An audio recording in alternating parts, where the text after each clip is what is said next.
that's today. The idea was I wanted to get in the Air Force. I mean to say I always wanted to fly an airplane run across the sky. And when I got out there, hopefully this won't take too long. Let's just go through this checklist, make sure all the bases are that's the covered so the gentleman members feel got confident. me. Okay, Chris told me that you were going to all the past people, and you're going to ask David Yes, we had, I think it's coming. They knew quickly that they didn't want me in the Air Force at one time. So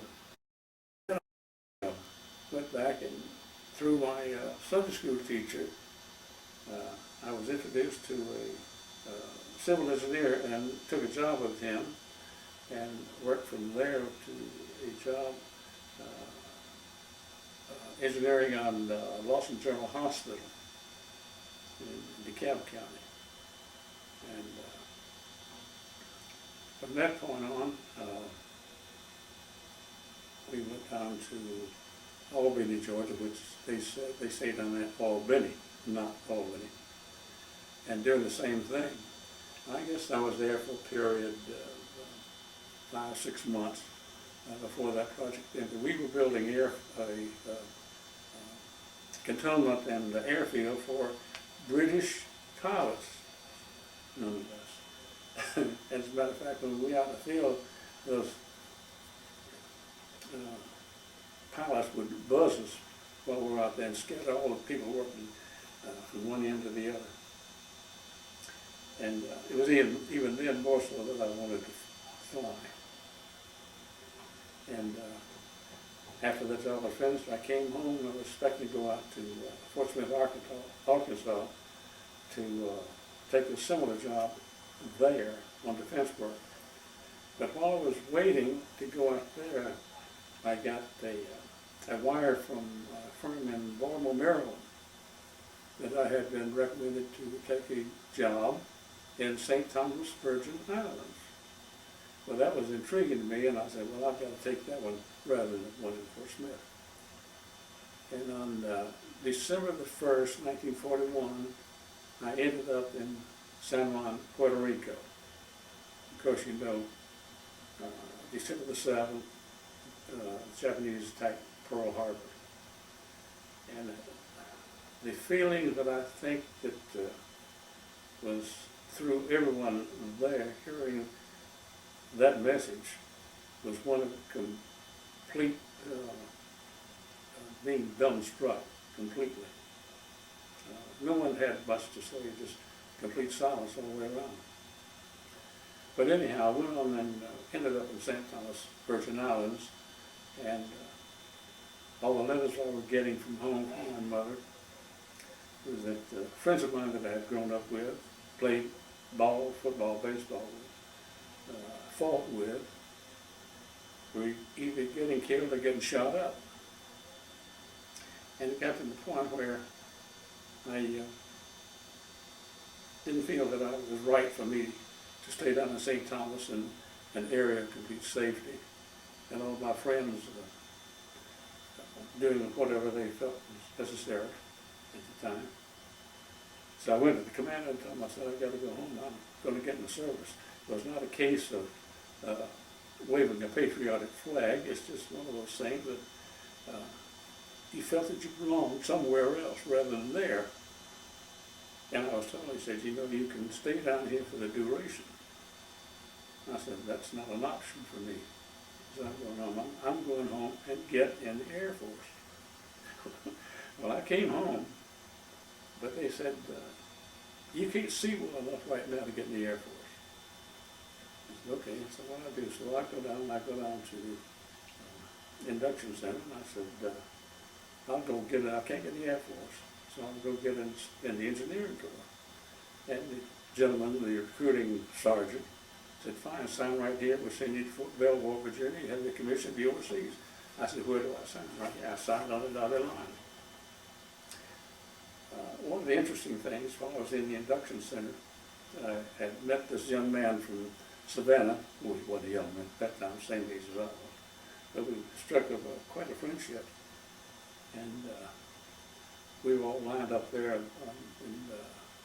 on one occasion, and the sergeant who was in charge of this particular detail said, "How many of you young men have had previous military experience?" And I looked at my friend from around here and said, "Hey, this ought to be good." We raised our hand immediately and stepped forward. And he shoved a rifle in our hands and our arms, said, "You've got guard duty tonight." It's okay. So we ended up. Anyhow, we finally, after a matter of 2 or 3 weeks at Fort McPherson in the Atlanta, we were put on a train and headed out, which is what I thought, going to Fort Belvoir, Virginia. Well, we didn't go to Fort Belvoir, Virginia. We ended up in Fort Bragg, North Carolina, the field artillery. And you talk about a disappointed person, I was completely disappointed. But the reason for our being in Fort Bragg was because of our engineering experience, which came into play setting the firing battery for field artillery, which made little sense. Well, that experience was not a bad one. We didn't want to do any physical training. We were in class all day long, or operating a firing battery, which is quite interesting. And I ended up going to Fort Sill, Oklahoma, to Officer Candidate School. And it just seemed that they picked the worst part of the year to be there. And it was from January, February, and March. And the saying was the only thing that kept the freezing cold out of Canada was 3 barbed wire strands, and 2 of those were down. So it was quite a miserable experience. We started out with, as I understand it, 750 men. About half of them were 4-year graduates from Purdue and Yale who had already been commissioned. Well, they were just going out there for artillery training. And the weather was completely miserable, and we would sit there in drizzling rain conducting firing battery. And all the time we were there, you had to have a panoramic sketch of every shot that was fired, locating that shot on your drawing. Now, if you didn't do that, the captain would come up sporadically and check individual accomplishment, and if you weren't up to date, you were gone, just like that. These were referred to as TAC officers. And there are many people who did not last even through that session. They would just throw up their hand and says, "I'm going to sit by the fire, I quit." Fine, that's up to them. But I had accepted the challenge. I said, this is the first time I've had an opportunity to really do something worthwhile. I said, I'm going to see it through, which I did. And so ended up going back to Fort Bragg as in the Field Artillery Replacement Training Center. And I was teaching civilians out of civilian life, and which was rather difficult for me. But anyhow, I did enjoy that period of my service career, conducting the firing battery, and going on the maneuvers as necessary for us to do. But I got somewhat fed up with it, and I went to our battalion commander on one occasion, and I said, "Colonel, I want to transfer to a line outfit," which was a crew of people that were training to go into combat. And he said, "Lieutenant, if you were needed to be in combat, you would be there. So get back to your battery." So I went back to the battery. I guess another 30 days later, I said, "I'm not smart in this time." So I said, "Colonel, I want to go to a combat unit." He said, "Lieutenant, weren't you up here about a month ago?" And I said, "Yes." He said, "What did I tell you then?" He said, "You told me to go back to your battery." He said, "I'm going to tell you the same thing again. If you were needed in the combat unit, you would be there. So get back to your battery." Which I did. And David, I guess it was not a month, 6 weeks later, a directive came around. If you were physically qualified, you could transfer for pilot training into the Air Force. And that, I could not believe what I was reading. So I took it to the colonel. I said, Colonel, I said, I'm going to the Air Force. He said, you know, what's wrong with the artillery? I said, the artillery was fine. I enjoyed it. I said, been wanting to fly all my life. And so that started off my career from the artillery into the Air Force. Went down to Maxwell Field for pre-flight, and on through the various segments of flight training, primary, basic, and advanced. And then back to Maxwell Field for B-24 training. And I was dumbfounded at that because all the way through the various levels of flight training, theoretically you had a choice of what planes you wanted to fly in combat. Well, I had already been in the flight deck of a B-24 at Maxwell Field. When I looked at that set of instrument panels across that thing, I said, this is not for me. This is for smart people. I said, deliver me from this. So and those choices, I said, single engine, because they had a little flight panel about that wide. I can handle that. And when I get in there, the second to the basic level, what choice? Single engine, advanced, single engine. So I ended up with 4 engines. So, okay. But I had the distinction of going back to Maxwell Field and having the shortest solo time. They call it solo time, even though you're in 4 engines, and you got another group of people of any class that went through that flight training, and it took me 4 hours to check out on the B-24. So I felt really good about that, and went from there to Lincoln, Nebraska, where I picked up a crew, and from Lincoln down to Wichita, Kansas, where I picked up a new aircraft to go into the combat zone. And went from Wichita into Manchester, New Hampshire, which is sort of a staging area for, I don't know if it's just B-24s or multi-aircraft, but prior to going overseas. And we were all set to take off on one particular day, and it was pouring down rain. And they announced that they would not cut off your engines, you will not be going today. So some of the crew and I got out of our aircraft and went into a C-54, which was a Cadillac aircraft which all the generals flew around in at that point in time. So we were going through the C-54, and Warren came around on the Jeep and looked at Lieutenant Cochran and said, yeah. He said, Major so-and-so wants to see you, you're taking off today. I said, and this is pouring down rain. He said, that's what I said. I said, I'll go see him. So I went to see the major. He said, you have Bombay tanks in your aircraft? I said, yeah. He said, fine, you're going to southern, you're going to Bahamas, not the Bahamas, yeah. You're going to the Bahamas, and you're going to the Azores. I said, fine enough. So that's where we went out with that windshield wiper just right down. As we went right down the run, we could hardly see it in front of us. But anyhow, one of the interesting things is on our way out of the United States, we had to make a radio check going out of Boston.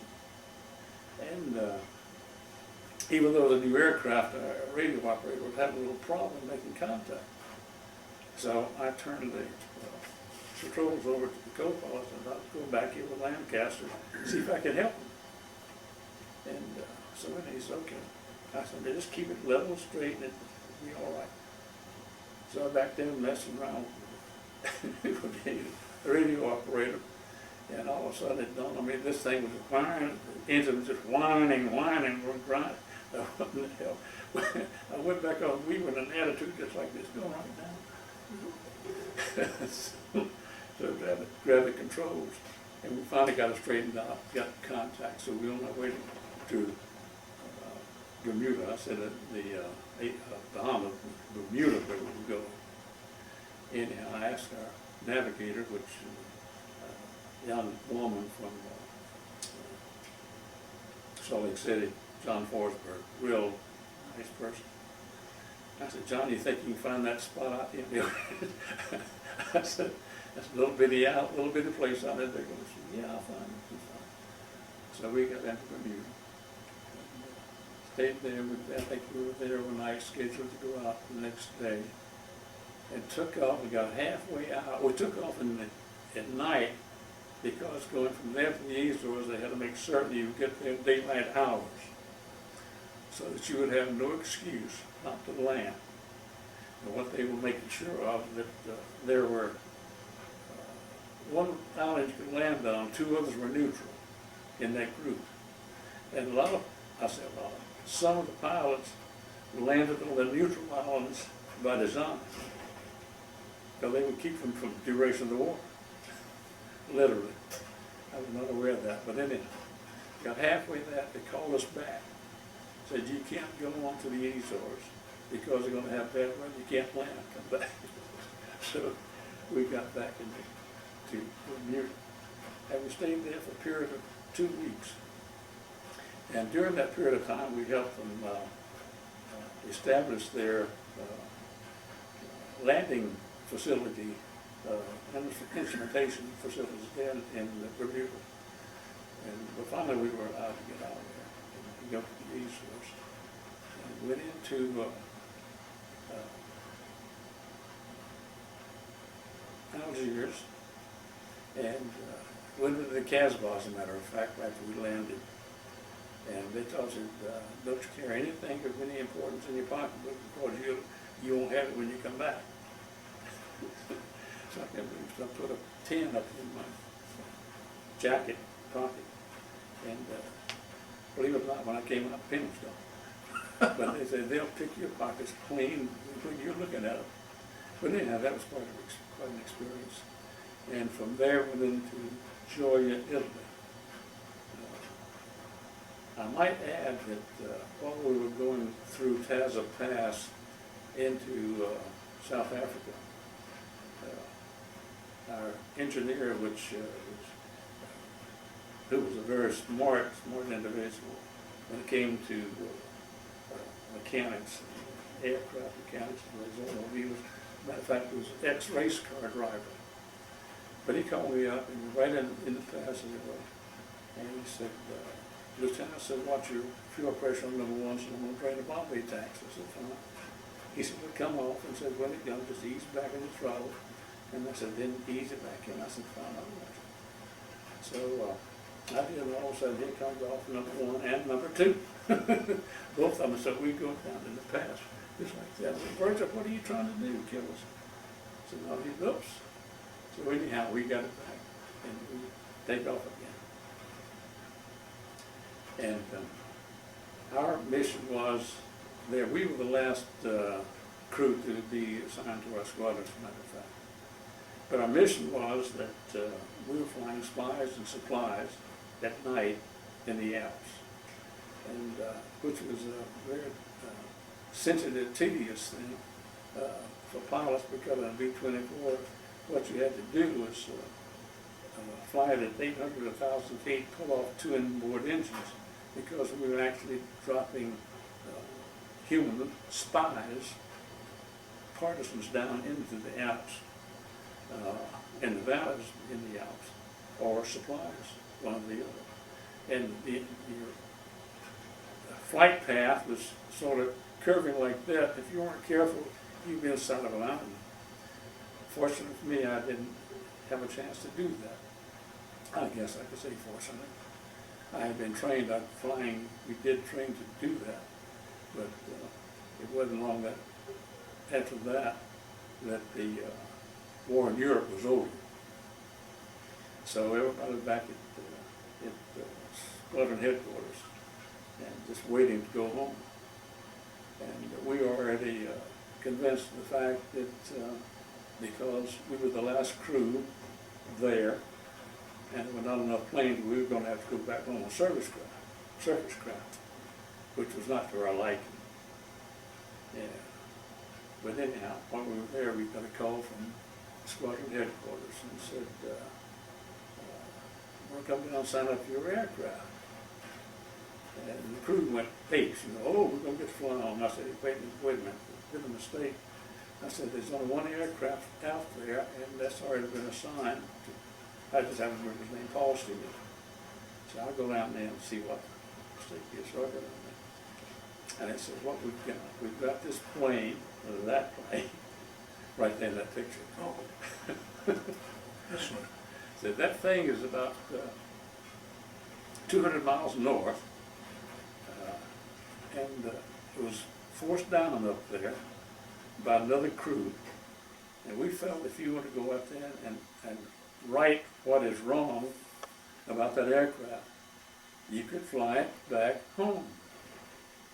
Well, they weren't being really nice to us. That was the last multi-engine aircraft out of the ETO, by the way. So that's And amazing. what they wanted was to fly some squadron supplies and all those extra people that you saw in that picture. Now, a normal crew could be 24 to 10. I think there's 16 people there. But anyhow, that plane, I think I was explaining to Francis earlier, I think it's probably one of the first B-24s ever built. And we took the skeleton crew up there, looked it over, and our crew chief said, yeah, we can put it back together. And they have written up in the log that the aileron was twisted. Well, it wasn't the aileron was twisted, the wing was twisted. And among other things, had to put a new main landing gear, one of them, and some new fuel tanks, which we did. And but anyhow, they would allow you 3 degrees trim in your aileron, and but there was call for 5 degrees. We rolled it up as 3, so they wouldn't turn us down, so we could fly the airplane back on. That thing was full of flak holes. It looked like salt and pepper. And but we check flighted on the way back to Joya, where our base camp was, base squadron was, and got in. They said, all right. We were going to take off first thing the next morning. They had a field ruling there. If you didn't get off by 9 o'clock, you'd have to wait till the next day. So anyhow, so we're going to get up early. We're going to get down there and take off. So we get down there and check the fuel tanks again. And here comes this flood of gas out there, through the bomb. So we had to change all the gas tanks out again. All right, same thing in the morning. So we're gonna had all of our baggage hanging onto the Bombay racks because we didn't have room for it anywhere else. And so the next morning we were down, we were ready for takeoff, and we were told that we had to wait on the VIP coming in before we could take off. But this had to be General Nathan Twining, who was the Air Force general in the area at the time. And because we were the last multi-engine aircraft leaving the area, he wanted to wish us well, which that's all right. But anyhow, we waited, kept looking at their clock, and it was edging up on 9 o'clock. So I asked for taxi instructions to take off. They gave me the taxi instructions, and I went out into the runway and made a turn. I said, well, and while we were sitting there, this VIP aircraft came flying in there and landed, and I asked for clearance to take off, and they gave me clearance to take off. I took off. So we didn't wait on the journey. And but anyhow, I must digress for a moment and say that years later, I happened to be in Hilton Head, South Carolina, where General Twining had retired, and I made it a point to go out and meet General Twining and apologize to him. And he thought that was just great. But anyhow, what was interesting thing about coming back from overseas, we had checked that aircraft, and number 1 engine had an excessive amount of hours on it. And it uses a lot more oil than the other 3 engines. So I got the engineer and I said, "Thing you use a lot of oil." I said, "Yeah, I know some. That's all right." And he said, "I'll check into it." So we left there and got down to Marrakesh South America, Africa, and we had to drain the oil sumps at that point in time.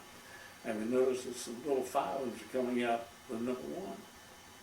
And I said, Virgil, I said, looks not too good to me. He said, I said, you know, it's 11 hours, it's 11 hours across that water at that point in time.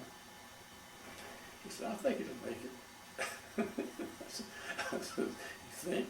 I said, yeah, I think it'll make it. Okay, so I'll tell you what. So he took the aircraft up himself the next morning, took it up way out of sight. He cut out all, burned a torch and cut out all the armor plate to lighten the load of the aircraft. Just dumped it in the field up there. So they came and said, now we're ready to go. Okay. So we go in, and the man who was in charge of getting us out of there said, are you going back through England? I said, I don't want to go back that way. He said, why not? I said, there's 200 more miles of water than going the southern route.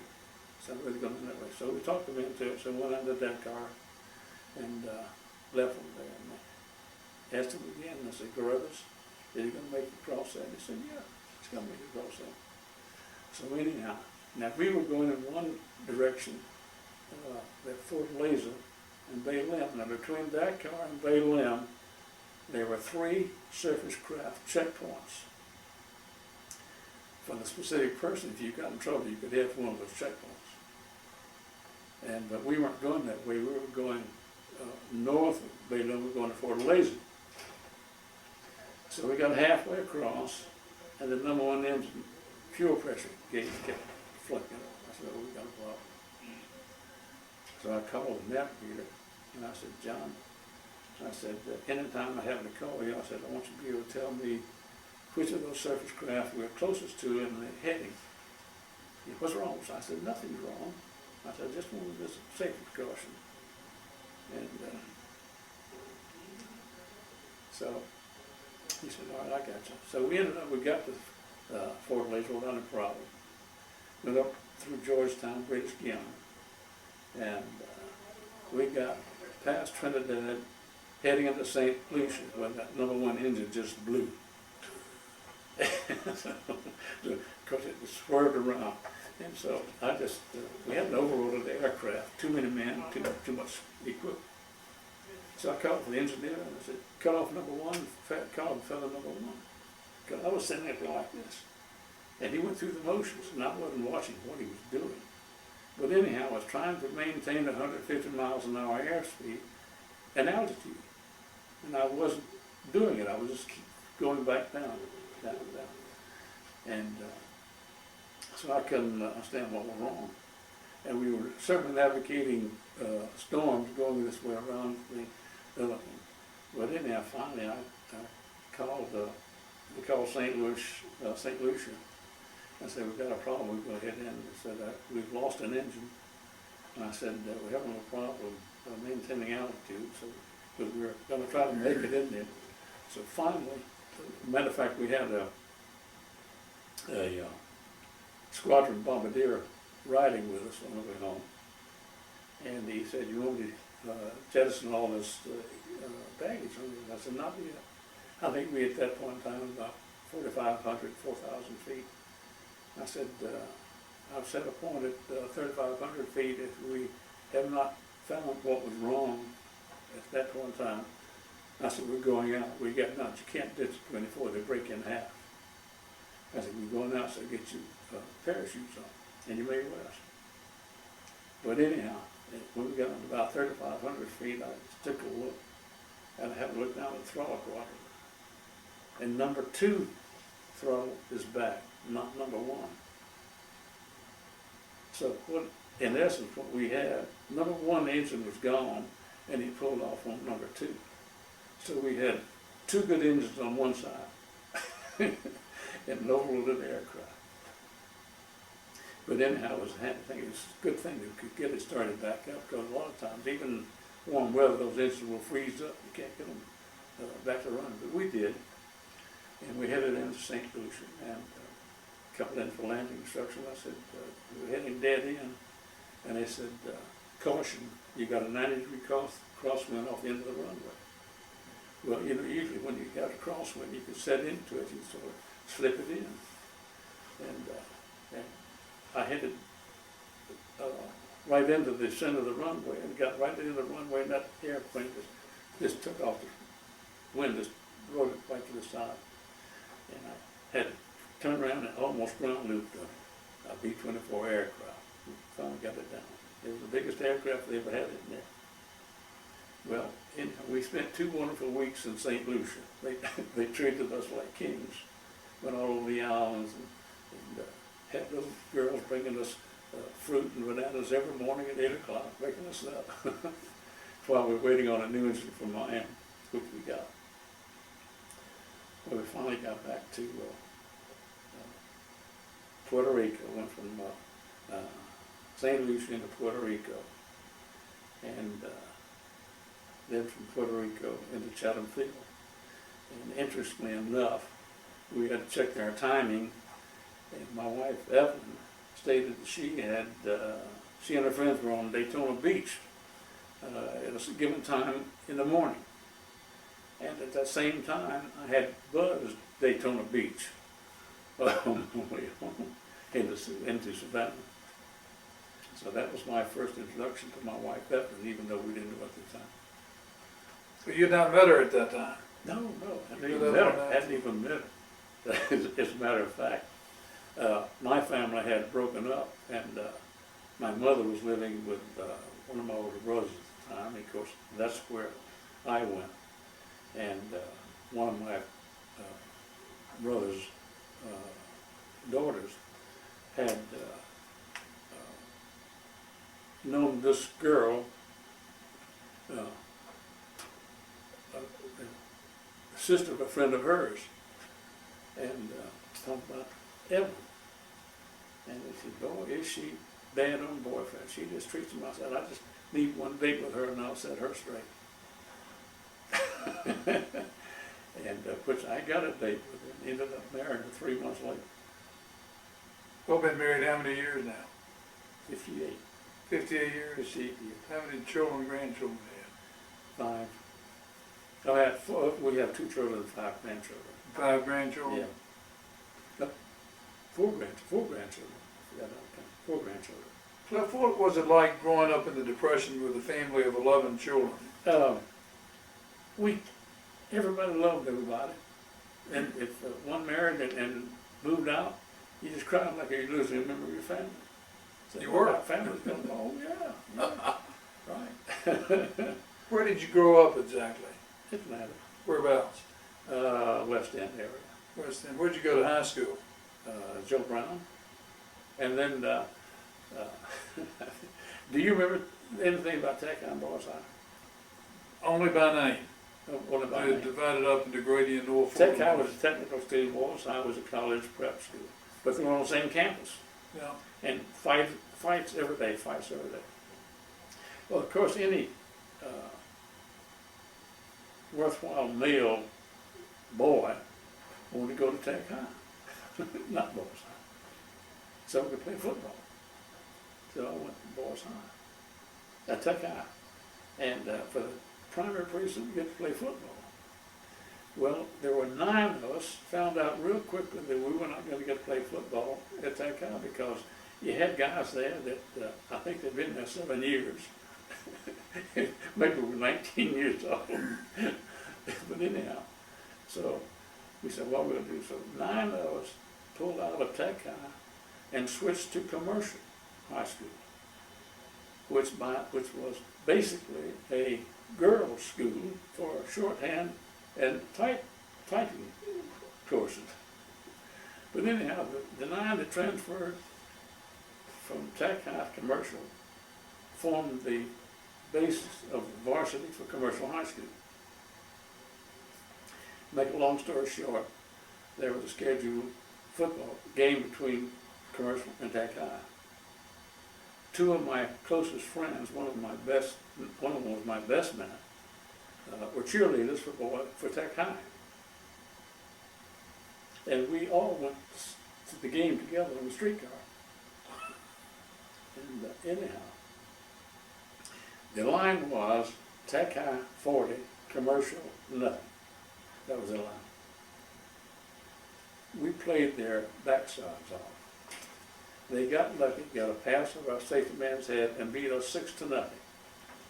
That was a great victory for us.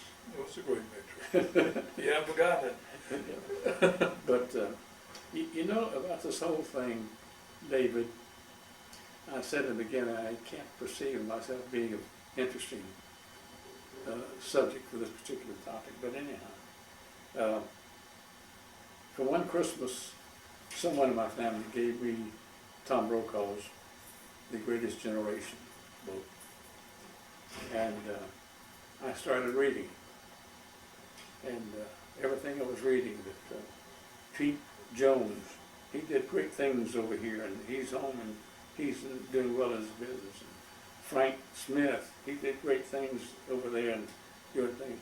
And I said, I didn't do anything. I ferried a ship over there and I ferried one coming back. And I said, so I wrote Tom Brokaw a letter, and I put all these things down, and I said, I'm critical of your book. I tried reading it. I got partway through it, and I couldn't read it anymore, because I did none of these things you're writing about. I said, but I'm sure that there are a lot of us who, as it were, fell through the crack, that we tried to do something worthwhile, and it just wasn't in our life for it to happen to you.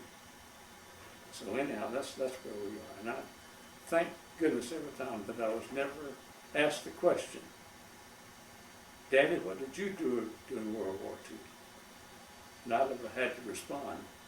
Very little, and hardly anything at all.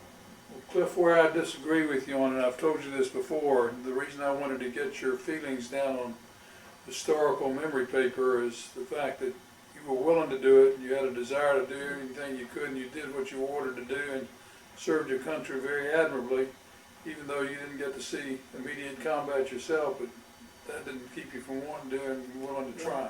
And that's part's true too, but you still feel a little left out, as it were. I don't think you were left out. Yeah. Do you remember what the attitude of the country was before December the 7th, 1941? Before? Before Pearl Harbor was the... I think it was a feeling that everybody was coming together and doing their thing, that they were not going to let Pearl Harbor, Pearl Harbor. Of course, that was beforehand, but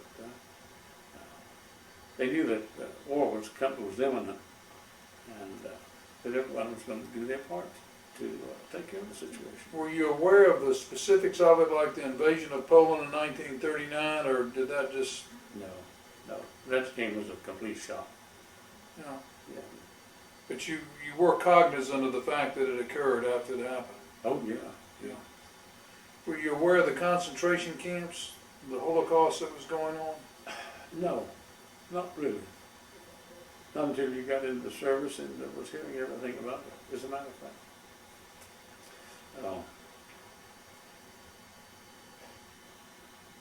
One of the things that I left out after I came back from OCS and back to Bragg, one of my jobs was lecturing to 2,000 men. That's all right. 2,000 men once a week on the progress of the war and ETO.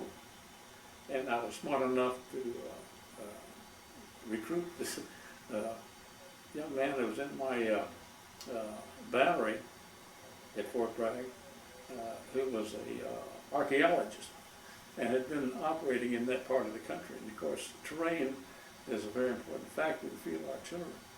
And so I had him doing a lot of the specifics in that regard. But even though it was also time for news bulletins, and we were not too apprised of the Holocaust going on even at that time. It just didn't get around.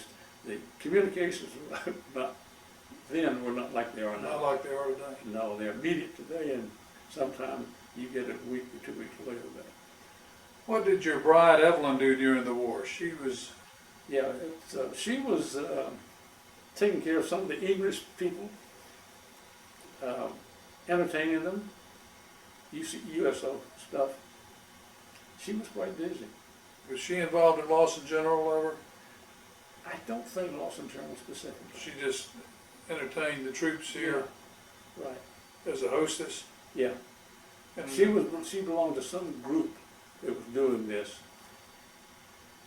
she was from Atlanta also, or where was Yes. she from? No, she was born in Rome, Georgia. In Rome, Georgia. Yeah. Cliff, what lessons do you think you would like to tell young people today about your experience? One of the things that I mentioned to you earlier was the fact I've seen you go through major operations, getting your blood vessels repaired, having your esophagus replaced when it developed precancerous lesions and heart disease, and you never have been willing to quit. And I've always felt like one of the things that your generation imparted to our generation was the willingness not to quit and to play the hand that you were dealt and make the best of it.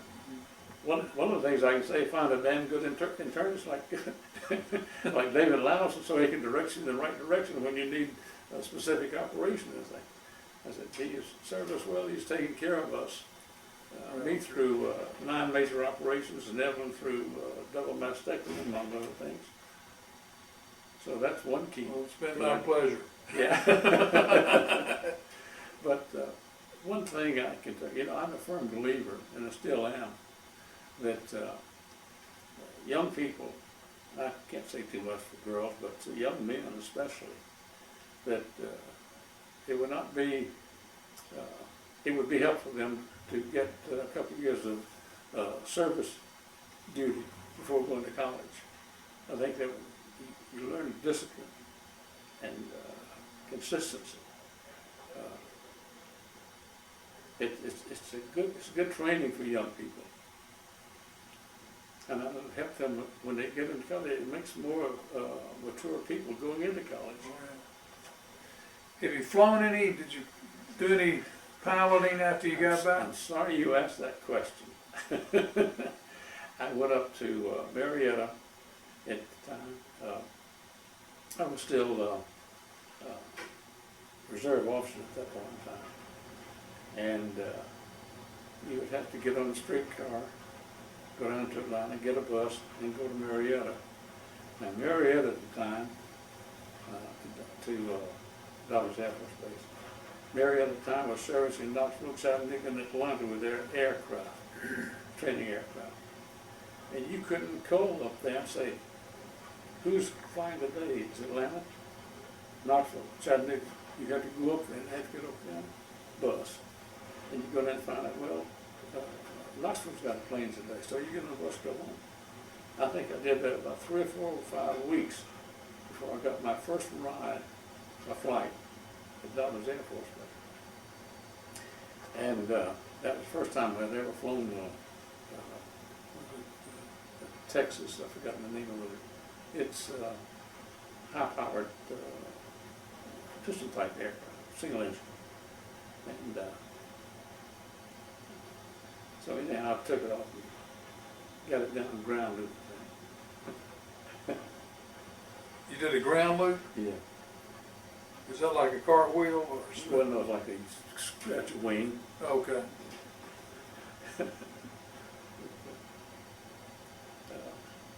One other little tale that might be of interest, I don't have anything to do with it, but on my primary flight training in Avon Park, Florida,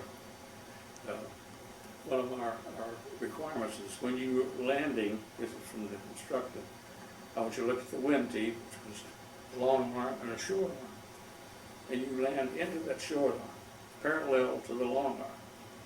And I said, when you turn, he said, when you turn your final leg, I want you to yell out, wind teeth, over this prop boy so I could hear him. I would forget to do that. He'd give me hell every time I could. But anyhow, he finds out, all right, you're going up, you're going solo. Fine, so I took off and I came around and I cut my engine and tried to put that aircraft down on the ground, and it didn't go down. It just, across that field. So I took off and came around again. I said, I guess I didn't put my base leg back far enough. So I put it back further. And I came in, jumped over a little wire fence, cut my engine, and that aircraft did not get out all the way across that field. And I kept, I'm looking at the wind tail, lined up with that long arm. I come back and I get out of sight of this little airfield. And I come on, just barely skim across the top of pine trees. I get it on, I push it down, I force it down on the ground, and I'm hitting brakes all the way down. And I finally got back over to the wind tee and cut the engines. The instructor jumped up on the wing and he grabbed me. He said, "Oh my God, am I glad to see you." "What the hell's going on?" He said, "You damn fool, you will land me downwind." He said, "The only thing to keep you from getting washed out, that we had dual flights up there. Instructors were doing the same thing you were doing." What had happened, the wind changed 180 degrees. Oh. So when that happens, they'll only change the wind tee 90 degrees, so you can slip an aircraft in. But the director of flying training says, "Let's have some fun." He did it 180 degrees. And my instructor said, "I got a guy up there that never looks at the wind tee and says, 'You gonna kill it. You gonna kill it.'" But I thought that was a fun thing. Cliff, is there anything else you'd like to say? No. I can say this, there are a lot of people who deserve to be sitting here that you conducted the interview than me. Well, I think all of you all felt that the other guy did more than you did, whether it was the ones who got to combat or the ones who didn't get into combat. That's a character trait that's universal in your generation of people. No, I have a lot of respect for all those people who, shall I say, did a lot more than I did. Maybe not. Somebody had to get that plane over there and back. Yeah, that disappointed. I didn't get to fly that airplane. I forgot. As a matter of fact, I paid $25 to get this beautiful girl painted on the front end of that thing. Well, it's been my pleasure to interview you. It's been my pleasure to know you, Evelyn, for the last 30 years. And Your pleasure could not outdo mine, well, and I appreciate it. my generation says thanks to your generation, and future generations do the same, whether you think you were important or not. Needless to say, you're more than welcome. This has been great.